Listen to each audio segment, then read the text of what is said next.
बोलो श्रीमद् देवी भागवत महापुराण की जय। अभी हमने आपको बताया कि किस तरह से श्रीमद् देवी भागवत पुराण वसुदेव जी ने सुनी, क्योंकि उनके पुत्र ढूंढने के लिए गए थे मणि को, स्यमंतक मणि को, जब उन पर इल्ज़ाम लगा था। तो अभी हमने कथा सुनाई, अभी अपलोड नहीं की करेंगे। अब आगे कथा में इस तरह से आया है। वसुदेव ऐसा नारद जी के ऐसा कहने पर भी वसुदेव जी मुनि श्रेष्ठ नारद को प्रणाम करके अत्यंत प्रेम पूर्वक कहने लगे। वसुदेव जी बोले, हे भगवान, आपके इस कथन से देवी महात्म से संबंधित एक अपना वृत्तांत मुझे याद आ रहा है। मैं उसे कह रहा हूँ, आप सुनिए।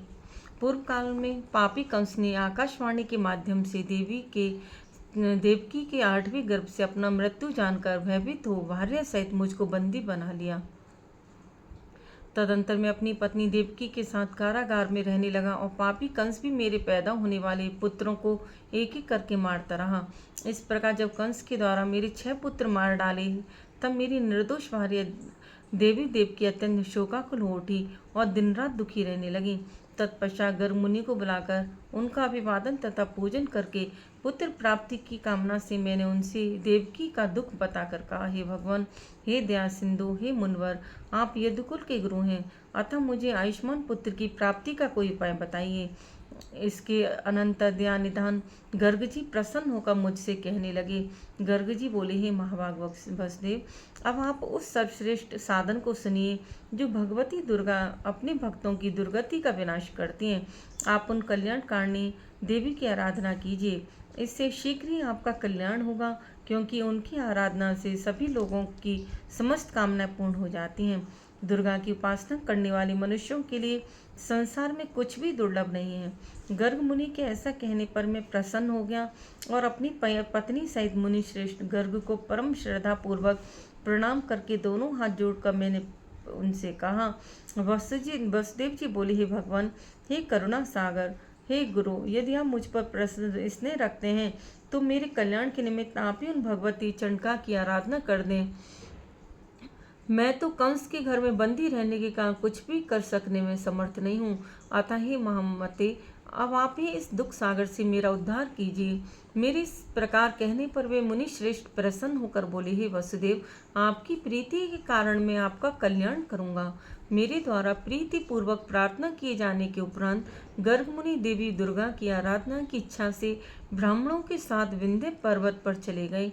वहां जाकर जप एवं पाठ में तत्पर रहते हुए गर्ग मुनि जगत की मात्र स्वरूप और भक्तों की कामनाओं को पूर्ण करने वाली भगवती की आराधना करने लगे।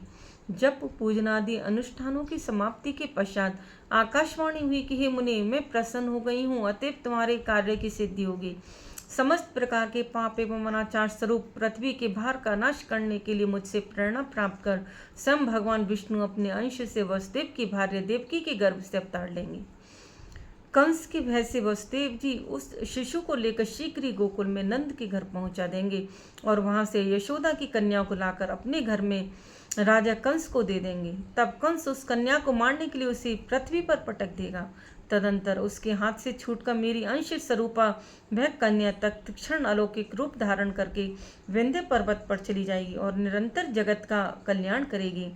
इस प्रकार उस आकाशवाणी को सुनकर गर्ग मुनि भगवती जगदम्बा को प्रणाम करके प्रसन्न मन से मथुरापुरी आ गई। आचार्य गर्ग के मुख से महादेवी के वरदान की बात सुनकर मैं पत्नी सहित अत्यंत प्रसन्न हुआ और परम आनंद विभोर हो उठा।